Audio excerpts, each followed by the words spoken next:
আজকে বাংলাদেশে প্রথম কদরের রাত।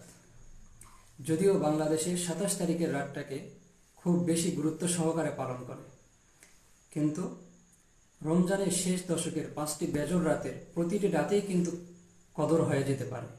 তাই বুদ্ধিমান মুমিনের কাজ হচ্ছে শেষ দশকের 5টি বেজর রাতের প্রতিটি রাতেই সমানভাবে সমান গুরুত্ব সহকারে ইবাদত করে যাওয়া। তাহলে কদর আর মিস হবে না। আল্লাহর রাসূল সাল্লাল্লাহু আলাইহি ওয়াসাল্লাম বলেন, মান হুরিমা খায়রাহা ফাকাদ হুরিম। যে ব্যক্তি এই কদরের বারাকা এবং মাহাত্ম্য থেকে বঞ্চিত হলো, সে আসলেই বঞ্চিত হলো। কারণ পুরা রমজানের মূল আকর্ষণই হচ্ছে এই কদরকে ঘিরেই সব কিছু।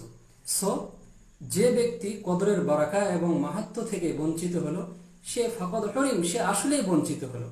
আমরা কদরের বারাকা এবং মাহাত্ম্য থেকে বঞ্চিত হতে চাই না। আমরা সকলেই কদরের বারাকা এবং মাহাত্ম্য হাসিল করতে চাই।